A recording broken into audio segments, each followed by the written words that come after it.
Hello बच्चों, welcome to Vigyan the path to success. I hope आप लोग अच्छे से होंगे। लास्ट क्लास में हमने देखा था चार्ज के properties and development of charges के बारे में। आज हम लोग जो देखेंगे वो उससे एक टॉपिक आगे, दैट इज फील्ड के बारे में देखेंगे, that is electric field.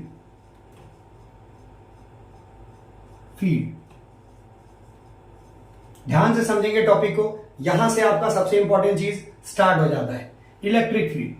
Electric field के लिए इलेक्ट्रोस्टैटिकल फोर्स समझना जरूरी था, जो मैंने आपको समझाया था कि दो ऑब्जेक्ट यानी दो चार्ज बॉडीज के बीच में जब अट्रैक्शन रिपल्सन के लिए जो फोर्स अप्लाई होता है उस फोर्स को हम कहते हैं इलेक्ट्रोस्टैटिकल फोर्स।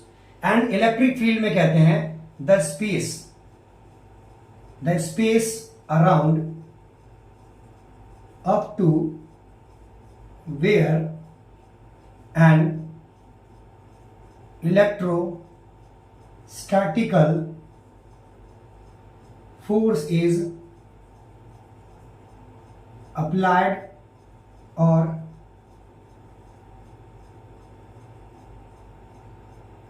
experienced।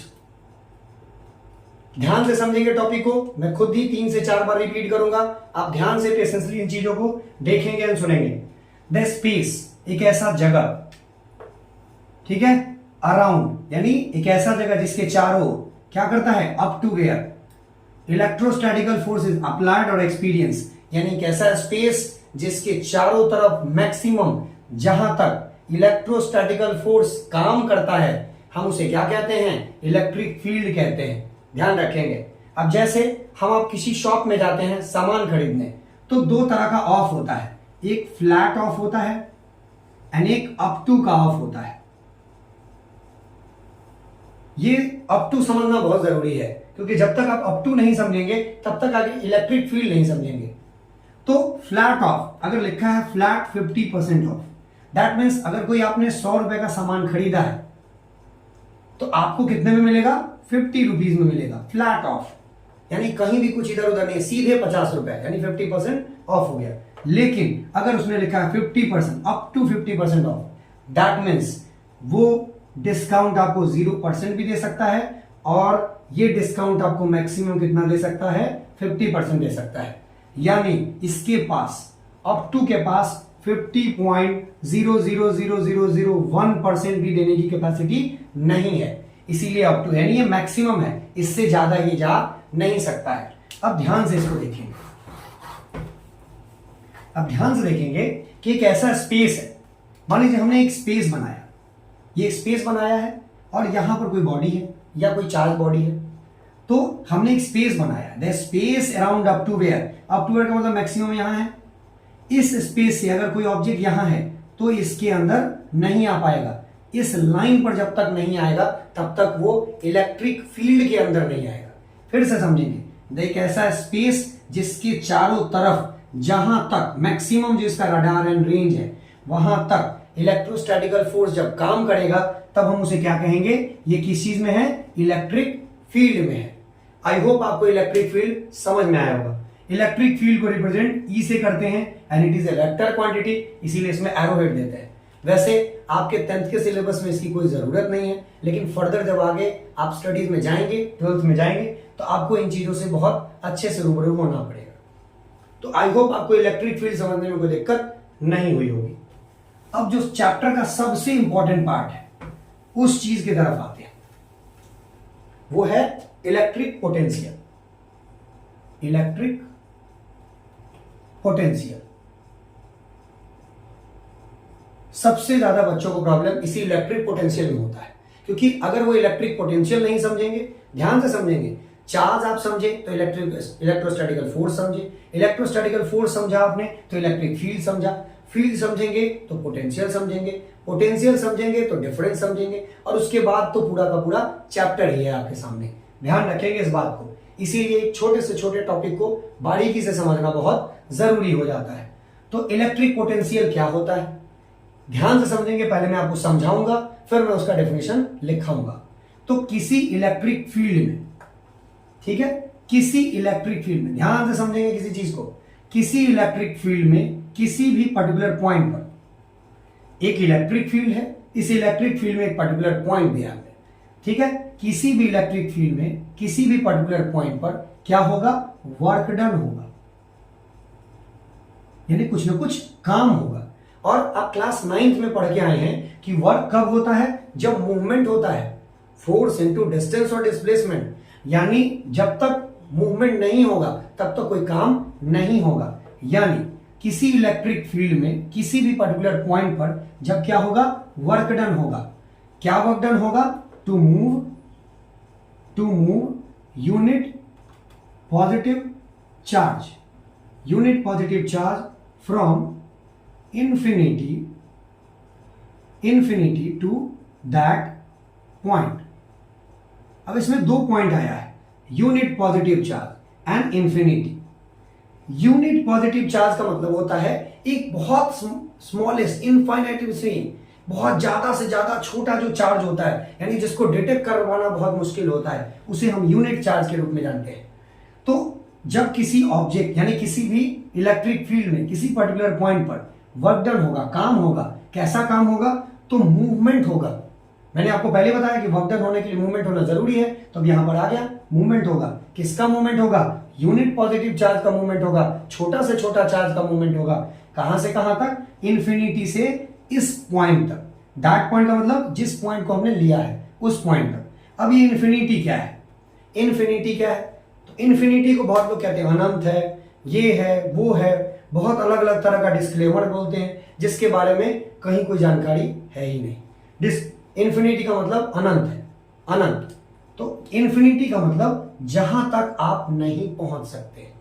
जैसे अभी मैं आपको पढ़ा रहा हूं, लेकिन अभी मैं अगर कहूं कि मुझे रोड पर जाना है, मुझे मेन रोड पर जाना है, या फिर अभी आप जहां बैठ करके आप इस वीडियो को देख रहे हो, उस वीडियो को देखने के साथ मैं आपको कहूं कि इसी वक्त आप कहां चले जाओ, रोड पर चले जाओ, तो क्या वो रोड पर आप इसी टाइम में, सेम टाइम में जा सकते हो? तो आपका जवाब होगा नहीं, नहीं जा सकते हैं सेम टाइम में। Then that road is infinity for me, distance के रूप में।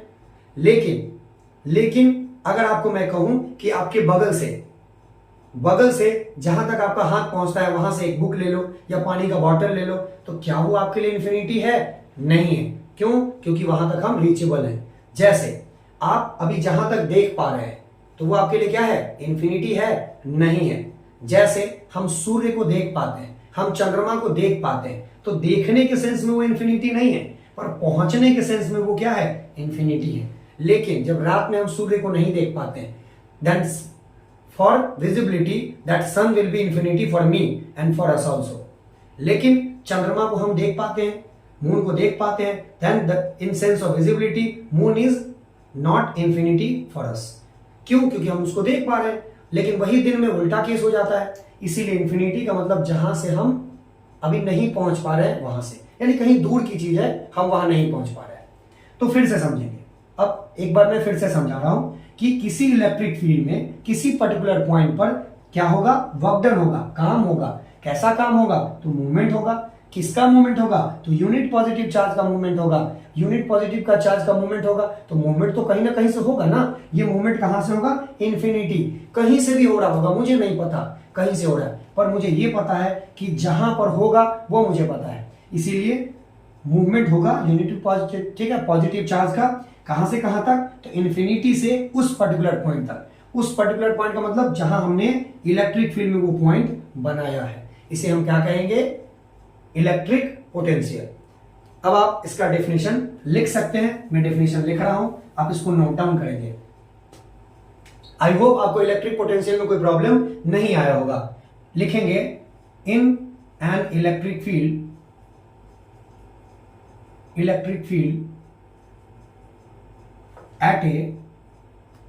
at a particular point there is some work done,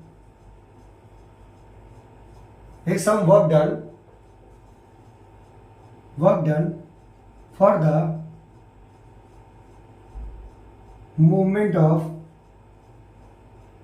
unit positive charge from infinity to that point.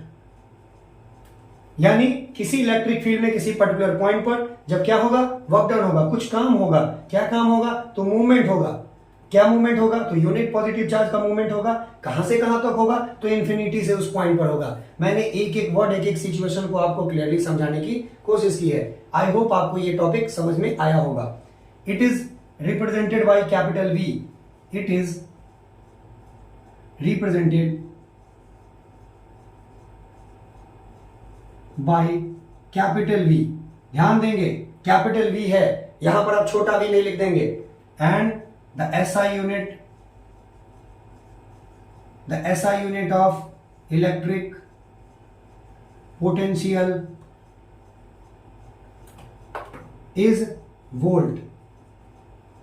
ठीक है, फिर से मैं बता रहा हूं, किसी इलेक्ट्रिक फील्ड में, किसी इलेक्ट्रिक फील्ड में किसी पर्टिकुलर पॉइंट पर क्या होगा, वर्क डन होगा, काम होगा। कैसा काम होगा, तो मूवमेंट होगा। किसका मूवमेंट होगा, तो यूनिट पॉजिटिव चार्ज का मूवमेंट होगा। कहां से कहां तक होगा, तो इन्फिनिटी से इस पॉइंट तक होगा। तो दैट पॉइंट है, इस पॉइंट तक होगा, तो हम उसको क्या कहेंगे, इलेक्ट्रिक पोटेंशियल कहेंगे। इलेक्ट्रिक पोटेंशियल को हम कैपिटल वी से रिप्रेजेंट करते हैं, एंड इसका असाइनमेंट क्या होता है, वोल्ट होता है। क्लियर है? आई होप आपको यह टॉपिक समझ में आया होगा। अब इसका अगला जो टॉपिक है, इसी इलेक्ट्रिक पोटेंशियल का कुछ डिफरेंस होगा। जैसे अलग अलग पॉइंट पर तो अलग अलग वर्क डन होगा। जैसे कि दो पॉइंट हमने बनाया, एक ये पॉइंट है, एक ये पॉइंट है। मान लीजिए हमने यहां 20 वोल्ट बनाया है और यहां हमने 15 वोल्ट बनाया है। तो ये भी क्या है, इस पॉइंट का अपना इलेक्ट्रिक पोटेंशियल है, इस पॉइंट का अपना इलेक्ट्रिक पोटेंशियल है। तो दोनों पॉइंट के बीच का इलेक्ट्रिक पोटेंशियल का जो डिफरेंस होगा, the difference between two electric potential is known as electric potential difference. The difference हम इसे यहां लिख सकते हैं, क्या लिखेंगे, इलेक्ट्रिक पोटेंशियल डिफरेंस। क्या लिखेंगे, द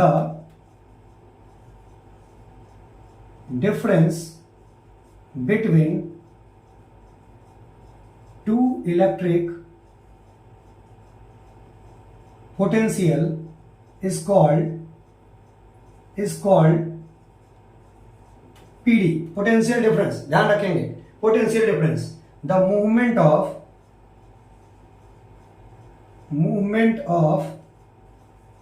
मैं पीडी लिख रहा हूं, आप पोटेंशियल डिफरेंस ध्यान से समझेंगे। Potential difference, the movement of potential difference is from higher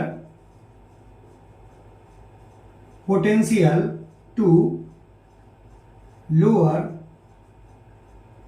potential. यानी इसका मूवमेंट कहां से कहां तक होगा, तो इसका मूवमेंट होगा हायर पोटेंशियल से लोअर पोटेंशियल की तरफ, ज्यादा से कम की तरफ। इस बात का ध्यान रखेंगे।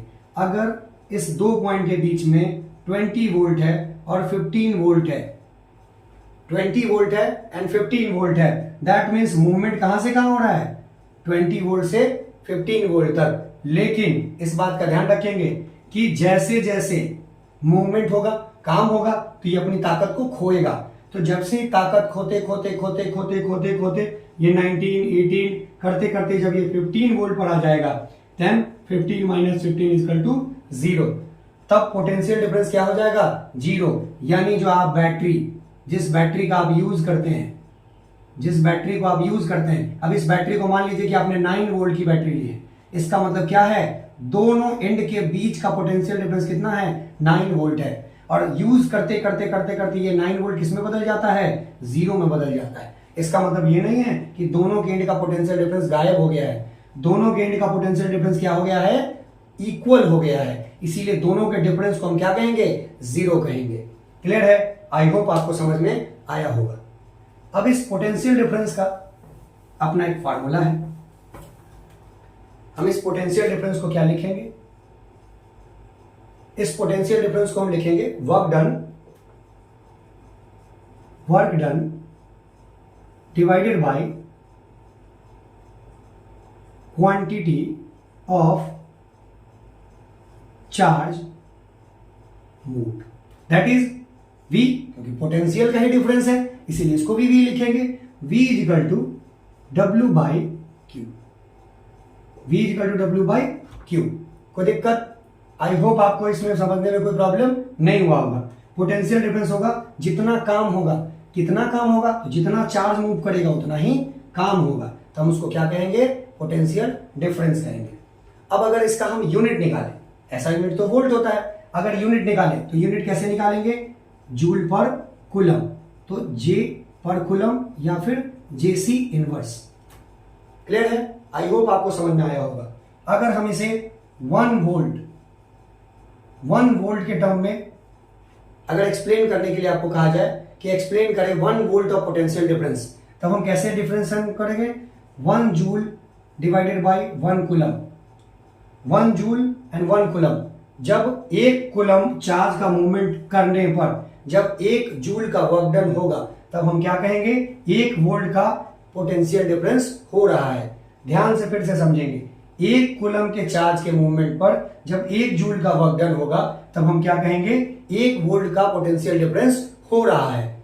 इस बात का ध्यान रखेंगे आप। कभी कभी एग्जामिनेशन में 1 वोल्ट का पोटेंशियल डिफरेंस भी पूछ देता है, define 1 volt of potential difference.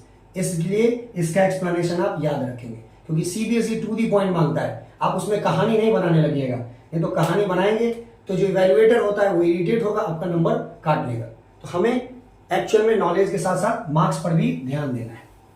अब कुछ इंपॉर्टेंट चीजें जो आप ध्यान रखेंगे, हर चीज बुक में नहीं दिया रहता है, जैसे V is equal to W by Q है।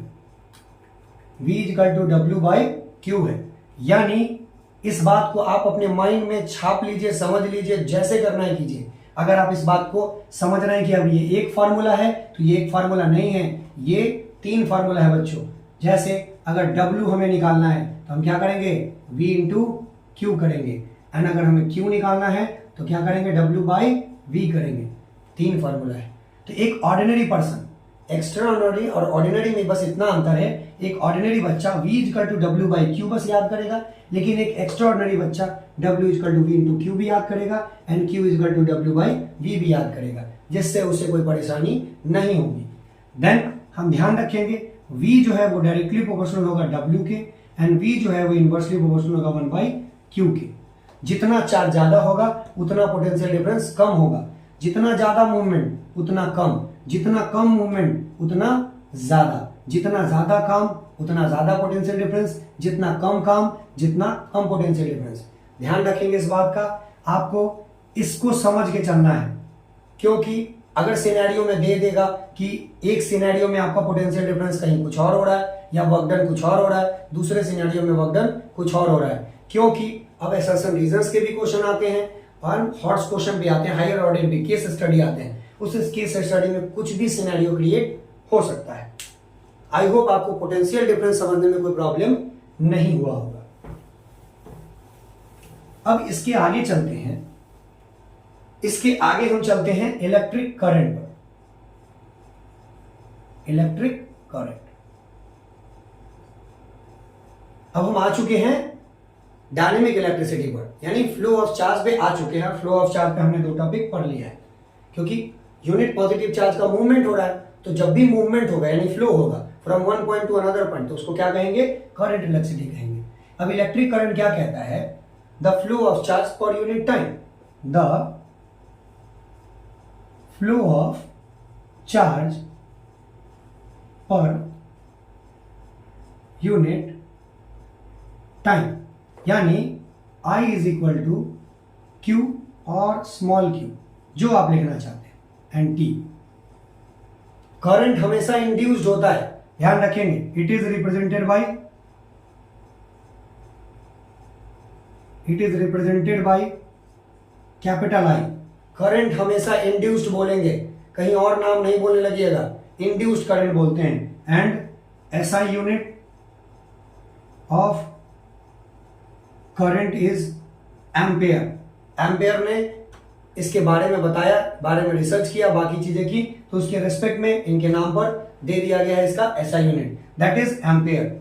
ठीक है, अगर इसके यूनिट की बात करें, SI यूनिट नहीं, यूनिट की बात करें, तो यूनिट की बात करेंगे तो चार्ज का हो जाएगा कूलम, टाइम का हो जाएगा second, that is coulomb per second, और CS इनवर्स। क्लियर है? आई होप आपको समझ में आया होगा। अगर 1 एम्पियर ऑफ करंट की बात करेंगे, 1 एम्पियर ऑफ करंट की बात करेंगे तो कहेंगे 1 कूलम चार्ज का फ्लो होगा या मूवमेंट होगा 1 सेकेंड में, तब हम इसको क्या कहेंगे, 1 कूलम चार्ज का मूवमेंट हो रहा है। 1 एम्पियर करंट को जब डिफाइन करना होगा तो हम कहेंगे 1 कूलम चार्ज का जब मूवमेंट होता है 1 सेकेंड में, तब हम उसको क्या कहेंगे, 1 एम्पियर करंट इंड्यूस्ड हुआ है। करंट हमेशा इंड्यूस्ड होता है, फोर्स हमेशा अप्लाइड होता है, चार्ज डेवलप होता है, चार्ज फ्लो भी होता है, उसी तरह से करंट क्या होगा, इंड्यूस्ड होगा। आई होप आपको इस 1 एम्पियर करंट को समझने में कोई दिक्कत नहीं होगा। तो हमने इलेक्ट्रिक करंट पढ़ा, the flow of charge per unit time is called electric current, I is equal to Q by T and SI unit of current is ampere and unit is coulomb per second। Same यहाँ वही चीज होगा, I जो है वो directly proportional होगा Q के and inversely proportional होगा टाइम के। यहाँ भी कोई एक फार्मूला नहीं है, यहाँ 3 फार्मूला है, जैसे Q इज इक्वल टू हो जाएगा I into T and T is equal to हो जाएगा Q by I। I hope आपको इलेक्ट्रिक करंट समझने में कोई प्रॉब्लम नहीं होगा। अब चलिए, अब हमें पढ़ना है cell and battery. Cell and battery. अब ये सेल क्या होता है, तो सेल क्या होता है, it is a combination of 2 terminal. It is a combination of 2 terminal. तो 2 टर्मिनल का कॉम्बिनेशन होता है जिसमें एक पॉजिटिव होता है और एक नेगेटिव होता है। It is a combination of 2 terminal in which the charges will flow from या current will flow from one terminal to another terminal। ध्यान से समझेंगे, it is a combination of 2 terminal, 2 terminals का combination होता है जिसमें charges या current का flow होता है from one terminal to another terminal, एक टर्मिनल से दूसरे टर्मिनल पर। तब हम इसको क्या कहते हैं, सेल कहते हैं। कौन से टर्मिनल से हो रहा है नहीं हो रहा है अभी हम इसके बारे में कोई बात नहीं करेंगे क्योंकि हमने कन्वेंशनल करंट को नहीं पढ़ा है। पर बैटरी में क्या करते हैं, it is a combination of more than 1 terminal. It is a combination of more than 1 terminal. Same वही डिफिनेशन जिसमें charges will flow from 1 terminal to another terminal. जैसे मैं आपको यहां पर दिखाने की कोशिश करता हूं, यहां आप देखिए, ये मेरे पास एक बैटरी है। अब ये बैटरी आपको तो दिख रहा होगा कि यहां पर 2 टर्मिनल्स हैं। आप यहां ध्यान से देखेंगे तो आपको एक यहां पर नेगेटिव दिखाई देगा और यहां पर एक पॉजिटिव दिखाई देगा। तो अगर एक पॉजिटिव और एक नेगेटिव आपको दिखाई दे रहा है तो एक पॉजिटिव एंड एक नेगेटिव को तो हम सेल कहते हैं, तो फिर यहां पर बैटरी क्यों लिखा हुआ है। तो इस आगे तो एक पॉजिटिव एक नेगेटिव है, लेकिन इसके भीतर भी कई सारे लेयर बने हुए हैं। तो इस लेयर्स को मिला करके, क्योंकि एक से ज्यादा, जब एक से ज्यादा टर्मिनल है तो एक से ज्यादा टर्मिनल अंदर में है और उसको कंबाइन करके फाइनली क्या किया गया है, 2 टर्मिनल को बना दिया गया है, इसीलिए इसका नाम बैटरी है। लेकिन सिर्फ अगर एक ही टर्मिनल हो पॉजिटिव और एक ही हो नेगेटिव तो हम इसका क्या नाम ले लेंगे, सेल। जैसे हमारा जो फोन है, इस फोन में भी एक पॉजिटिव एंड एक नेगेटिव होता है, इसीलिए हमारे फोन का नाम है सेल फोन। एक ऐसा फोन जिसके अंदर सेल है, सेल फोन है वो, यानी एक पॉजिटिव है और एक नेगेटिव है। और बैटरी कब बोलेंगे, जैसे हमारे आपके पास इन्वर्टर की बैटरी है, एक इन्वर्टर की बैटरी में देखेंगे यहां पॉजिटिव और यहां नेगेटिव होता है, पॉजिटिव एंड नेगेटिव। अब बीच में देखेंगे कई सारे लेयर्स होते हैं जिसका कैप ओपन करके हम उसमें पानी को फिल करते हैं, डिस्टिल वाटर को। तो ये क्या है, कई लेयर्स में बटे हुए हैं, कई प्लेट्स में बटे हुए हैं, इसीलिए इसको हम क्या कहते हैं, बैटरी कहते हैं। आई होप आपको इसको समझने में कोई प्रॉब्लम नहीं हुआ होगा। अब चलिए, अब इस सेल के बाद जो हमें पढ़ना है, अब हमें पढ़ना है करंट का डायरेक्शन, कि भाई ये करंट जाएगा किस डायरेक्शन में। तो करंट का जो डायरेक्शन है that is conventional current. Conventional current,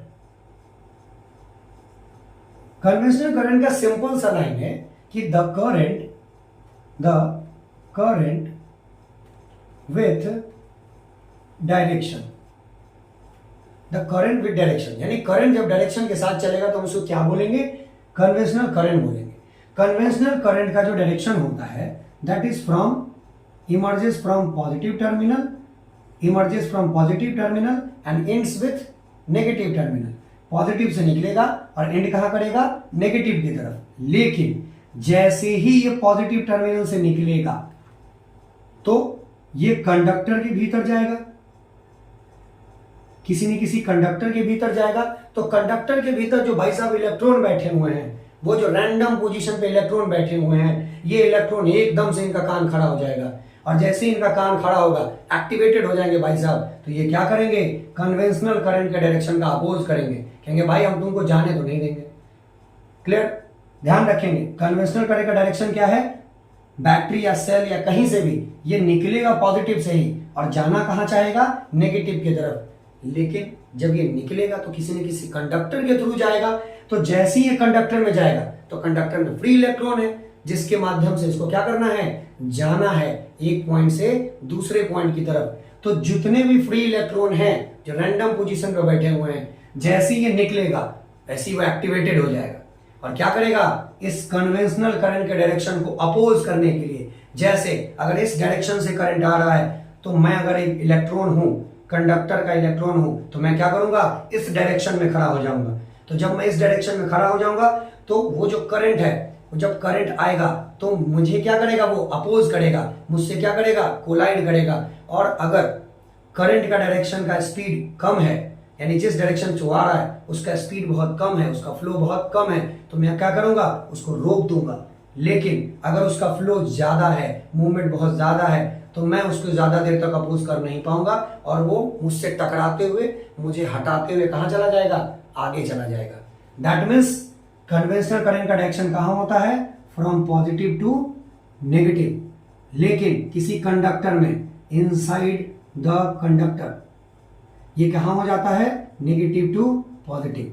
यानी वो पॉजिटिव, अगर इस तरफ पॉजिटिव है, इस तरफ नेगेटिव है, तो वो क्या करेगा? पॉजिटिव से नेगेटिव जाएगा और मैं क्या करूंगा? उसके उल्टा में खड़ा हो जाऊंगा, from negative to positive. I hope आपको ये टॉपिक समझ में आया होगा। कन्वेंशनल करंट, इसको समझना बहुत जरूरी है।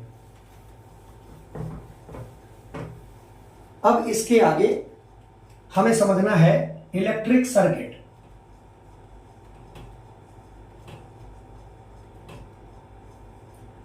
इलेक्ट्रिक सर्किट, ये वीडियो जो भी बन रहे हैं, जो भी सीरीज बन रही है, ये कई लेंथ्स में बनेंगे।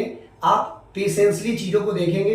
अगर किसी चीज को डिटेल में समझाना है तो थोड़ा टाइम लगता है। जब एक बार पूरा वीडियो, पूरे चैप्टर्स खत्म हो जाएंगे तो मैं वन शॉट एक पूरा वीडियो निकालूंगा, पूरा वीडियो बनाऊंगा, जिसमें पूरा चैप्टर का फुल ऑफ रिवीजन होगा।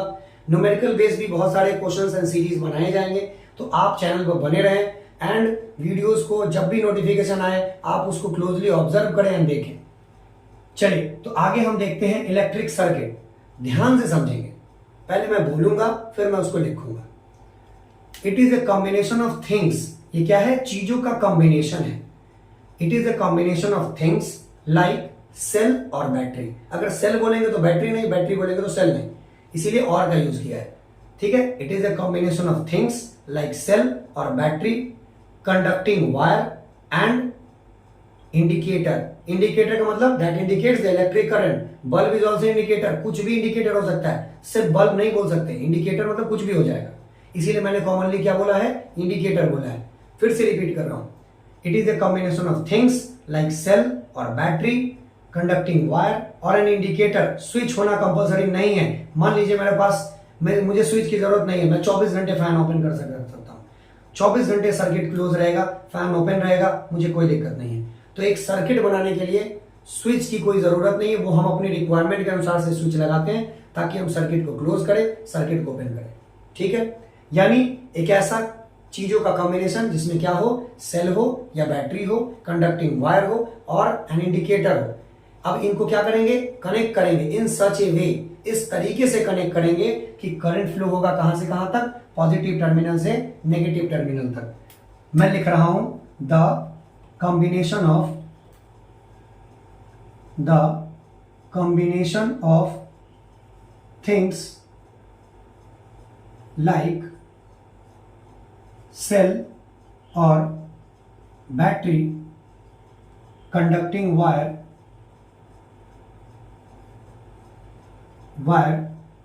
or an indicator indicator that indicate the flow of current in such a way that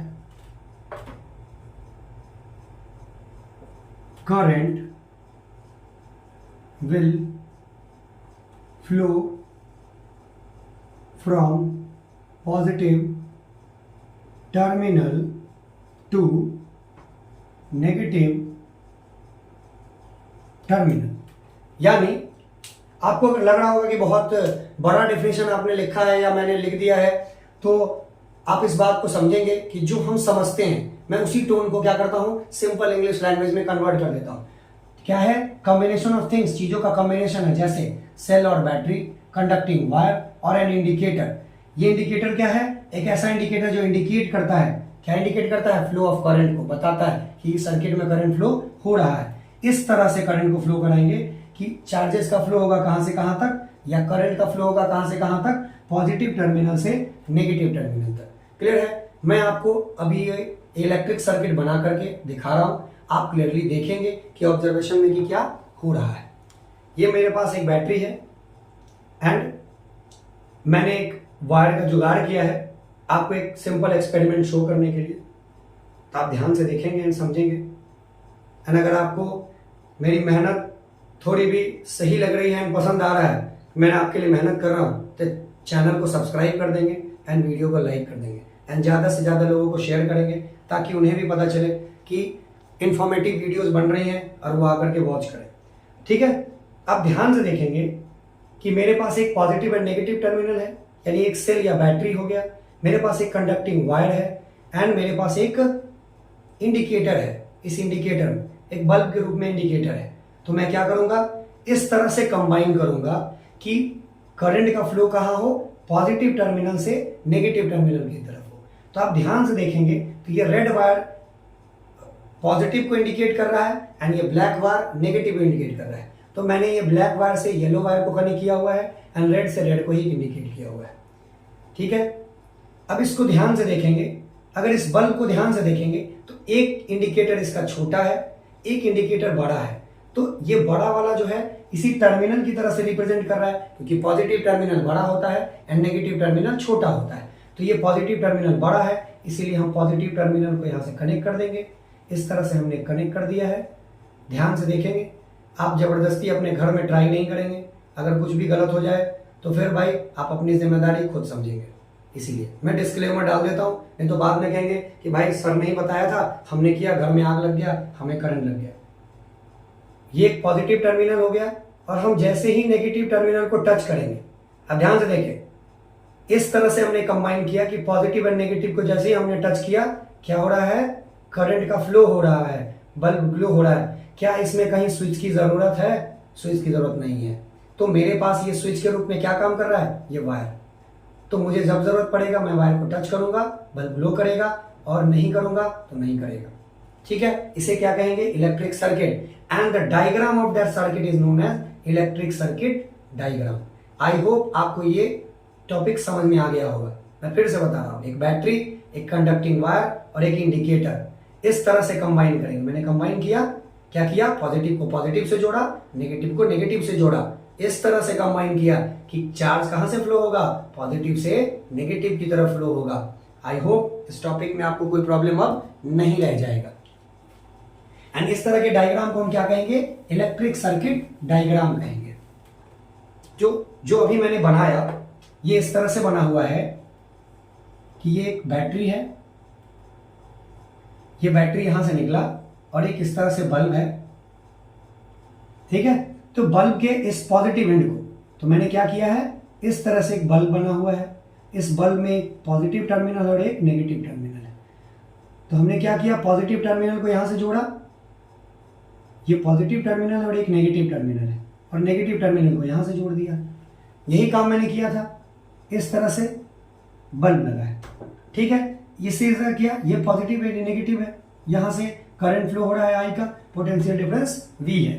clear है? तो जैसे ही हमने पॉजिटिव यहाँ नेगेटिव था, पॉजिटिव से हमने अटैच कर दिया था। जैसे ही नेगेटिव को मैं टच करा रहा था, ये बल्ब क्या कर रहा था, ग्लो कर रहा था। लेकिन जैसे ही इसको टच को हटा दे रहा था, ये ग्लो करना बंद हो जा रहा था। ये क्या है, electric circuit, and the diagram of that circuit is known as electric circuit diagram. I hope आपको अब electric circuit and electric circuit diagram से रिलेटेड कोई भी टॉपिक में आपको कंफ्यूजन नहीं होगा। मैंने पूरी कोशिश की है कि आपको कोई भी कंफ्यूजन ना रहे। अब कुछ सिंबल की तरफ चलते हैं। जैसे ध्यान से समझेंगे, इसे हम क्या कहते हैं, वायर कहते हैं, ठीक है। इसी वायर को अगर हम एम शेप में डाल देते हैं, इसी को हम कहते हैं रेसिस्टेंस या फिर रेसिस्टर, ठीक है। इसी वायर को अगर हम राउंड एंड राउंड शेप में ले आते हैं, इसे हम कहते हैं कॉइल। एंड एक स्टेप अगर और आगे बढ़े, इसे अगर हम सर्कल के फॉर्म में ये पेड़ बना देते हैं, जो छोटे बच्चे बनाते हैं, तो इसे हम कहते हैं टोरॉइड। टोरॉइड, इसकी जरूरत नहीं है अभी आपको, अभी आप इग्नोर कर सकते हैं, लेकिन अगर कुछ एक्स्ट्रा नॉलेज चाहिए आप इसके लिए इसको समझ सकते हैं, इसको टोरॉइड कहते हैं। क्लियर है, समझ में आ गया। इसे हम वायर ज्वाइंट कहते हैं, इसे हम वायर, छोटा कर रहा हूं क्योंकि बहुत सारी चीजें बनानी है, वायर ज्वाइंट। अगर इस तरह से आके कोई क्रॉस कर जा रहा है, इसे हम कहते हैं वायर क्रॉसिंग। इसे हम क्या कहते हैं, वायर क्रॉसिंग। ये क्या है, सर्किट ओपन है,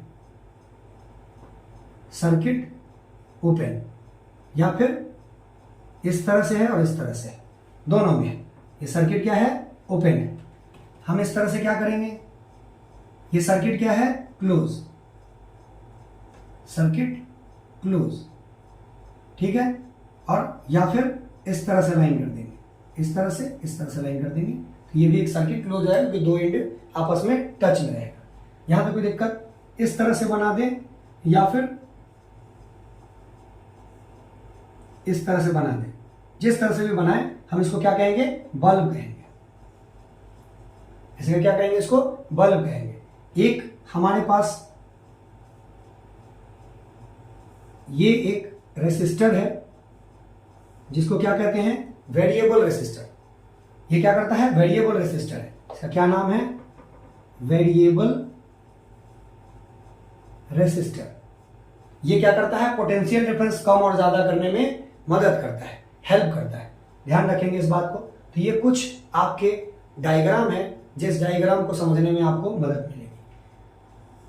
एम मीटर, पोटेंशियल डिफरेंस को नापने के लिए जो मीटर होता है उसे वोल्ट मीटर कहते हैं। करंट को मेजर करने के लिए जो इस मीटर का इस्तेमाल किया जाता है उसे वोल्ट मीटर कहते हैं। एंड करंट को मेजर करने के लिए जो मीटर का इस्तेमाल किया जाता है उसे एम मीटर कहते हैं। एम मीटर यहाँ positive and negative, voltmeter को हम कहेंगे यहाँ पर V, that is plus and minus, ठीक है। आपके हमारे जितने भी मीटर्स लगे हुए हैं, कहीं पर भी जब आप मीटर देखेंगे, जो आपके घर में लगा है, आपके मेन बोर्ड में लगा है, उस मीटर में आप देखेंगे वहां पर वी लिखा है। दैट मीन्स वो क्या है, पोटेंशियल डिफरेंस मेजर कर रहा है। और इन दोनों से जो सबसे छोटा है, सबसे छोटा, यानी जब इन दोनों मीटर्स फेल हो जाते हैं, नहीं काम करता है, तब हम एक मीटर आता है जिस मीटर का नाम होता है गैल्वेनोमीटर। यानी क्या करता है, छोटे से छोटे चार्ज, जो टेस्ट चार्जेस आपको बताया गया, उन चार्जेस को डिटेक्ट करने के लिए किसका इस्तेमाल किया जाता है, गैल्वेनोमीटर। बहुत छोटा से छोटा डिफ्लेक्शन को डिटेक्ट करने के लिए गैल्वेनोमीटर का इस्तेमाल किया जाता है। आई होप आपको आज के एक एक टॉपिक्स के बारे में मैंने डिटेल में समझाया है, आपको समझ में आया होगा। अगर आपको इसको समझने में कहीं भी कोई भी प्रॉब्लम है, आप कमेंट करेंगे, मैं उससे डेडिकेटेड एक शॉर्ट वीडियो बना करके आपको समझाने की कोशिश करूंगा। मेरी पूरी कोशिश रहेगी कि आप एक वीडियो में हर एक टॉपिक को समझ लें, ताकि आपको आने वाले फ्यूचर में एग्जामिनेशन के लिए आप पूरी तरह से तैयार हो पाए। तो तब तक के लिए do like, share, comment and subscribe my channel, that is Vigyan the path to success. Okay, good bye.